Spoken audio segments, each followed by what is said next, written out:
Welcome to Season 2 of the Leopard Podcast. This season, I speak with visionary lodge owners operating in Africa's most remote and pristine regions. Get ready for tales of deep commitment to conservation, extraordinary wildlife, and the dedication it takes to run a lodge at the edge of the world. Hi, Tyrone, and welcome to the podcast. It's really nice to have you on the show. Thanks very much. Thanks for having me. So, for listeners who have not heard of Zambia, Tyrone, what makes Zambia the authentic and amazing safari destination that it is? That's a good question, a big question. I think in a nutshell, honestly, it's truly one of the sort of last great wilderness countries, and our parks, they're unfenced and massive typically, little developed often. And so, that kind of raw nature feel, the quietness of the parks, the space, the expansiveness, these are all some of the reasons why Zambia, is unique this day and age. And the authenticity, I think, really on that part of the question comes from the history of being a non-corporate country with respects to safari companies. So kind of the industry founded on owner-run, often owner-guided, small operations in remote areas. So that authenticity is still becoming a little tougher to find, but it's still very much what we're all about, and for ourselves, definitely what we're about within the landscape. Yeah. I really love that about Zambia, I have to say. Being a small owner-run company myself with the Leopard on the travel planning side, I really appreciate working with owner-run lodges like yourselves, like Classic Zambia. And Zambia is very much known for it. But why do you think it is that it's still so lesser known compared to some of the big destinations in Africa? So if people contact me and they ask to come on their dream safari in Africa, the most commonly mentioned national parks that they might bring up in the conversation are Kruger National Park in South Africa, Serengeti in Tanzania, Masai Mara in Kenya. These are the ones that come up frequently. But you've got equally good national parks in Zambia. Why do you think they're still lesser known and off the beaten track? Yeah, I mean, I think about that quite a lot, to be honest. But I think fundamentally the reason is just we haven't had the investment in marketing from a destination level marketing effort from governments and the powers that be that can throw big sums of money at that sort of brand Zambia level marketing.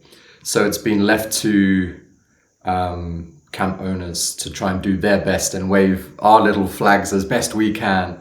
And I think that's honestly the reason, more investment. People think of safari, as you said, you probably think straight away of Kenya or Tanzania or these other countries.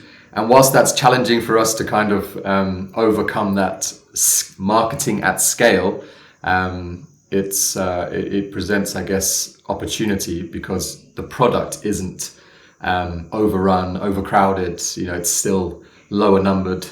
Business-wise, not so good, but from a guest experience perspective, that lack of marketing has still really rendered our fantastic parks still little visited. I think we need big investment at the higher levels to change that. Yeah. And it's getting harder and harder to find these places where there's fewer visitors these days. So it's definitely a plus for Zambia. So let's say hopefully we've convinced our listeners that Zambia should be on their safari bucket list. What are some of the iconic African wildlife species they could see on a safari in Zambia? Well, that's the good thing about Zambia. You have everything you might want to see on safari. Your typical charismatic species, or your predator guild in good numbers, some of the highest densities of elephant, hippo in Africa, giraffe, endemic species as well. But aside to that, what I think really sets Zambia apart, and if I can say specifically the Kafue National Park in the western part of the country, is a good number and variety of the rarer species that you don't typically see everywhere, or only in very specific niche parts of the rest of Africa. So Sable Antelope, Roan Antelope, Red Lechwe. These kind of things are very well viewed, and arguably some of the best places to see them anywhere is in Zambia, in the right places. The country's big, so yeah, we're very lucky. The one species that we don't see so well is rhino, but we do have wild black rhino in Zambia, but only in one of our national parks, in the North Luangwa National Park, and we are told one of the fastest growing wild populations of black rhino in Africa. So there's a lot of really interesting and exciting wildlife to see, including the big stuff, but also including the rarer stuff too. Yeah. And bird watching is apparently fantastic in Zambia as well. You get a lot of migratory and resident and special bird species there too. Absolutely. If you've got time and you're interested in birding, where we're located in Africa, kind of south of the Congo and north of the Zambezi, we get a lot of variety from the top and from the south as well. So yeah, it's absolutely I look at some of our internal guide WhatsApp groups, see what the sightings are at any given time, and finfoots and Pell's fishing owls are daily sightings in the Kafue particularly. So yeah, it really is a fantastic birding destination. But I think just the last thing to add on is it's not all so much just about the species that we see in Zambia. It's the environment in which we see the species. So the fact that the water, the rivers and everything like that we have in Zambia, the Kafue River, the Luangwa, the Zambezi rivers, that backdrop to the species of wildlife, I think really what sets it apart. And yeah, so it's really aesthetic and beautiful, the landscapes there in Zambia. What about differences in the sightings that you could have and the experiences you could have on a morning or an afternoon or an evening game drive? Are there special animals or birds to look out for at those different times of day? Yeah, I mean, I'm a big fan of getting out as early as possible, as early as guests can brave to get out of bed. I think it's a very important thing to do, to sort of cross your activity periods with the most active period for especially your predators nice and early when it's still cool. So a nice morning activity, whether it's drive or a walk, when the signs of the night prior are still crisp and fresh and the wind hasn't blown away the footprints, and as the day sort of warms up, the birds and everything just wakes up. It's a very exciting time, probably the best time of day, those first hour or two. But how that differs to the evening time, I guess the nice thing about an afternoon drive, and it's specifically in Zambia, where your afternoon activities typically lead into night drives and night activity, rather than being kind of separate activities, is that you have an increasingly cooler temperature, so it's getting more pleasant as your afternoon drive continues, the middle part juncture being maybe a gin and tonic or something there, and then onwards with your night drive under the spotlight to find some of the nocturnal sort of rarities as well. So they're very different times of day, but equally rewarding because they kind of cross paths with the most productive wildlife movement times of day as well. Yeah. I have to agree with you. I love the morning game drive. Just seeing the bush, I'm a morning person myself, and seeing the bush wake up, there's something really super special about that. But I also enjoy a gin and tonic and watching the African sunset. There's nothing that beats that. Exactly. You can do both. Exactly. So we can't talk about Zambia without talking about walking safaris, Tyrone, because walking safaris were pioneered in the Zambian national parks. And quite a long time ago. So how are guests responding to walking safaris these days? Is it still a popular activity in addition to the normal game drives that you would do? Yeah, absolutely. It's still something that I think is still very important to Zambia, and at least the aesthetic of what Zambia is all about, with that wilderness, close to nature experience. And so, yeah, for us, and specifically, if you're a company, and we are certainly someone that prides ourselves on the quality of the guided experience as being one of the USPs, rather than maybe the luxe level of the lodge itself or whatever, right? And as you'll know, there's no better way to impart the nuances of your area, your park, your you're parked within the park than a walking safari. The ability to literally touch, smell, see, hear Africa is so much heightened on that walking safari.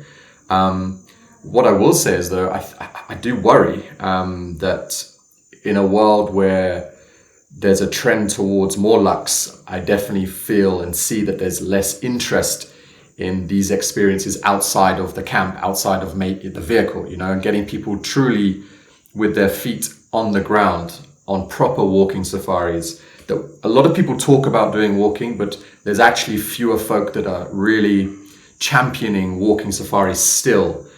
Even in Zambia, where we're sort of the home of the walking safari.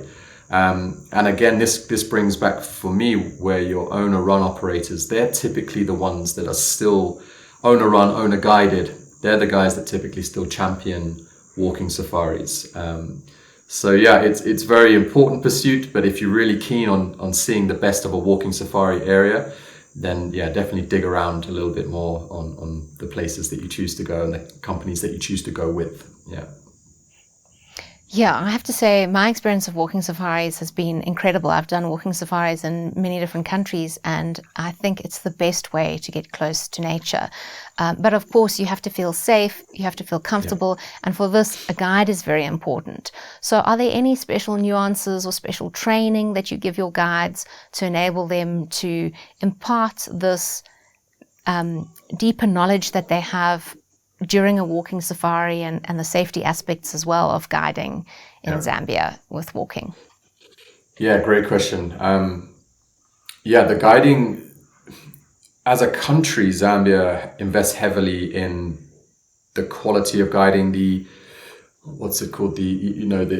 pathway from a junior trainee guide all the way through the career and the examinations and everything that comes with that trajectory. There's sort of three elements to it in Zambia, from your traineeship to your driving guide, your sort of middle qualification, to the heightened, the top echelons of guiding in Zambia, and that is your walking and canoeing qualifications. And you don't just get those. That's a 5 to 7 year program to get to even be able to sit those exams. So as a consequence, going on a walk in Zambia, you're going with the very best guides that are in the country by definition. And it's not just a pass an exam and you become the guide. It also has logged hours. So there's an apprenticeship aspect to it as well. And there's no better way to be a safe guide than have logged hours, many years of experience in the bush. And that's great. And that's how Zambia does it. Aside to the safety aspect, walking safaris can mean so many different things in different areas. You can do multi-day walks, and remote fly camps in those areas. You're trying to get 20 Ks away and you're not really guiding on the smaller stuff. But likewise, we can do nature walks out of camps where folk might be less inclined, or older folk that don't want to travel 10 Ks. And so I'm saying this is because the quality of the guide is not just about their ability to be safe in the bush. It's to read what the guest would like to do on their walking safari and adjust the walk to suit. So we often get asked, what are your walks like? Well, our walks are like what our guests would like to take out of their walk or their experience. And that's again why investing and having guides that are fully cognizant of what a guest needs and being really safe by definition is why Zambia really is a great place still to conduct walking safaris safely. And like anywhere, that it's a risky, potentially risky activity. You're in Africa, you're in the bush, so minimizing that is important to us as guides and as companies. But yeah, just rest assured that the folk taking you on walking safaris and canoe safaris, because they're both the top echelons, are the best trained and the most experienced guides that you can possibly get. Yeah. Mm-hmm. And since you touched on the canoe safaris, let's talk a little bit about the rivers and the experience that you can have in Zambia. Earlier you mentioned a few of the rivers that you've got, the Zambezi River, Kafue, Luangwa River. beautiful rivers. So aesthetically, for photography, just a stunning addition to or unique part of going on safari in Zambia. But what else does what other role does the river play in the general safari experience for guests? Yeah, the rivers are everything for Zambia specifically. Even if it's the Luangwa, which you can't navigate on for the majority of the season, it's still the backdrop to 90% of your sightings, your game drives, your sundowners, your tea stops, your walks. And so, it's hugely important to Zambia. We're quite a high rainfall country. As I said, we sit just beneath the Congo. So typically, although we do have the odd drought from time to time, typically our parks are very well watered. And that is one of the reasons that they're really productive. There's a lot of vegetation after the rains, and a lot of drinking water for game. So the Luangwa River is stunning, hive of activity, but not navigable from a safari activity perspective in South Luangwa. But the Zambezi, for me, why I think there's Lower Zambezi specifically, not at the moment, but it's certainly in vogue at the moment, but it is one of, I think, the finest wildlife reserves in Africa, and increasingly people are becoming aware of it, is because you have the beauty of the park, the winterthorn forest, the stunning Zambezi escarpment, full of wildlife, full of wildlife. But you have the water aspect and the ability to be on the Zambezi River by motorboat or by canoe, and not just on the main river by canoe. In Zambia here we have the channels that bisect through the national park as well, not just the main river. And that's a very peaceful, slow, very different experience to main Zambezi River canoeing. And so, you're not just sat in the back of a vehicle for a week, you're stretching your legs on walks and you're enjoying the river. And the same for the Kafue River, which is the lifeblood of the Kafue National Park.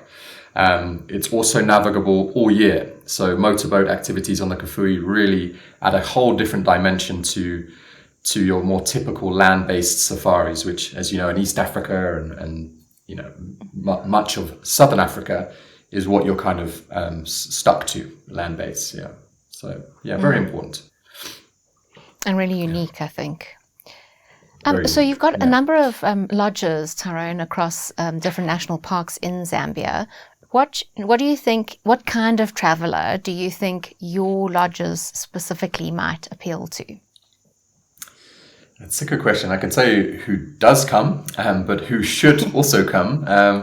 And basically, we typically get folk who have travelled a bit before, who have probably safaried before. That's typically the type of folk that come to Zambia anyway, and certainly the type of folk that come to our camps. Generally older folk, because older folk typically have a bit more time, a bit more money.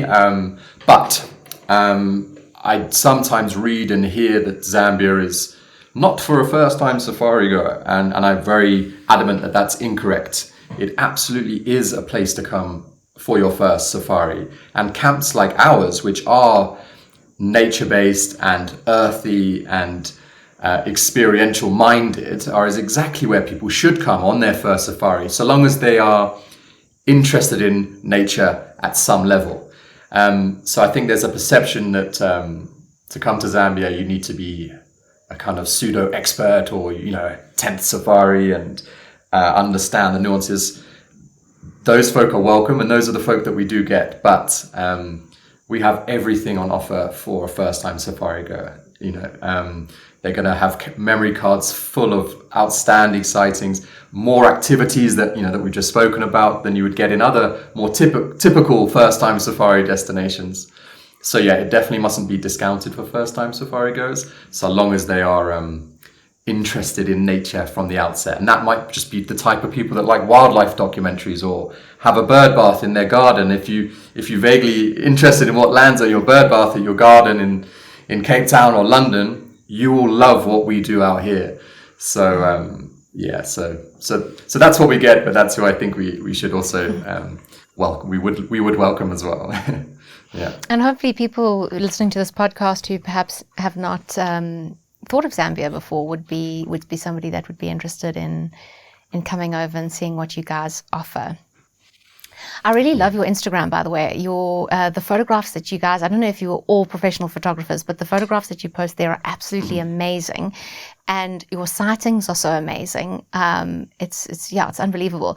Do you have any particular favorite sighting? If you have a photograph or not of it, it doesn't matter. But a sighting that you've had in Zambia that really stood out to you? Again, a good question. I mean, honestly, I've been in Zambia in and out since I was a child, and so I've got loads of amazing memories. And they sometimes can blend into one because there's so much beauty. But I must say two things stand out recently from this season. One is, and this harks more to what I find interesting as a guide. I find more interest in, it can be something common, doing something uncommon. That's what I find interesting, rather than just sort of seeing just the predators again, or whatever it might be. You know, if it's impala doing something crazy, that will stand out for me for that month, right? But what happened recently? Two things. We've got a dispersing pack of wild dogs in the Musekesi area of the Kafue National Park we have a conservation non-profit called Musekesi Conservation that we also founded and we support through our company. And they have, through a joint research initiative, have collared individuals. And one of our packs that we've been following has a male and a female dog that dispersed out of the area. And they dispersed and they kept moving and moving. And they were less than 30 kilometers from the Congo, about 3 months after leaving their sort of natal area. And that is hundreds of kilometers away from the Kafue National Park. And we were following on the satellite imagery them going through the mining towns of Luangwa and Ndola all the way to the Congo. And they're now slowly on their way back towards the Kafue. Like that kind of... Amazing. It's not a sighting as such, but seeing how amazing vast landscape, or the opportunity that having vast landscapes unfenced gives animals like wild dogs. It kind of harks back to a time before we ever were here looking at these wildlife. So that stands out. And on a similar kind of vein was a sighting I had only about 2 months ago on the Busanga Plains, which is another area I spent my life guiding on. Mid-morning, so I think we're actually on our way back to camp. It was going to be a bit hot after a nice morning out on the plains. It just came around a corner and it was just short of about 100 eland.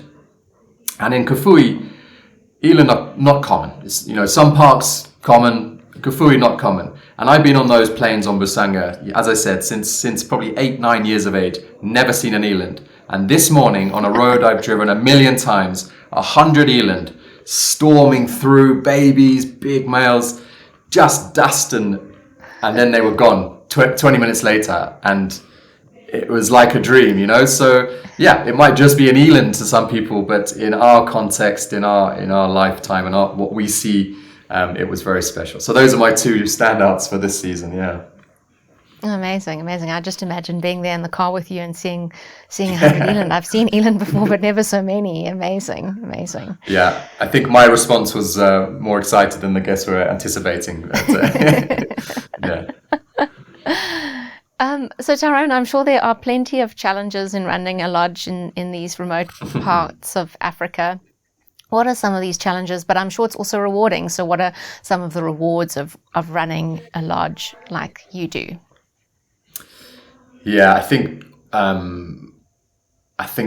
the logistical component of running a safari camp in wild areas is definitely the biggest challenge, especially for us. We've got camps now in 3 different national parks, 3 different areas, from the Kafue, right in the west of Zambia, to the Lower Zambezi in southern Zambia, and now also our first camp just opened in the Luangwa Valley in North Luangwa, right northeastern part of Zambia. So logistically supplying these camps, and these are small camps, 5 rooms, 6 rooms, and so yeah, that's definitely, we've got trucks, more trucks than you'd think you'd need for a small company like ours, and people and drivers, and making sure that gin is there and it's cold when that time comes, that gin and tonic. So logistics is very much the biggest sort of headache from a day-to-day basis, but that's the kind of magic that goes on behind the scenes that guests don't have to worry about or see. But that is where a lot of our brain power and stress comes from. So yeah, and then on the positive, on the flip side of that, one of the most rewarding things, we're very lucky that we are still owner run. The founders of this company, Classic Zambia. There's 4 or 5 of us with our general managers. So the 5 of us, we've grown this from nothing and by ourselves, and so that alone is rewarding if we gave ourselves time to reflect. But actually within that has been the progression of some of our staff that started with us. So from casual laborers, in fact, given one of our guides in the Lower Zambezi has just passed his walking and canoe guides. He started as a casual 6-7 years ago, like digging holes from the village, progressed through under our mentorship with one of our owners, Kyle, who's sort of heads up our guide training. And he finally passed last week, literally, and that that is hugely rewarding to us if we gave ourselves a moment to reflect. And that's very important to us, is that sort of progression of Zambian staff through our company. We're not keen on the hiring and firing kind of vibe. This is not a hobby business for us. We're all entrenched here. So yeah, that progression's been very rewarding, and there's several examples of that. So yeah, that's the nice side of it. I love hearing stories like that, how tourism can change people's lives, and just by guests choosing to go to Zambia and stay in a lodge like yours can give career opportunities to local Zambians that they wouldn't otherwise have had. So I love those kind of stories. Well done on that, and well done on what you have accomplished. It's really amazing. Thank you. Yeah. And lastly, just to end, if people would like to know more about Classic Zambia, about your lodges, about you, where's the best place for them to go to find you? I think social media at the moment is a great place to keep up to date and see kind of real time what we're all about and what we're doing. So Instagram and Facebook, with the sort of at Classic Zambia Safaris, all one word. And if you Googled Classic Zambia Safaris, we should come up as well. But yeah, check us out on Instagram and Facebook. We also have a YouTube channel, also Classic Zambia. And we're very active on all of those. So yeah, that's a nice place to have a look at all the different camps, the sightings, the guides, and of course our website too, classiczambiasafaris.com. But yeah. Great. Thank you so much for your time, Tyrone. I appreciate it, and sharing all your knowledge with our listeners. No worries. Thanks for having us. Thanks for having me. Yeah. Thank you for listening. Leopard specializes in curating extraordinary journeys. Get in touch with us to help you plan the trip of your dreams.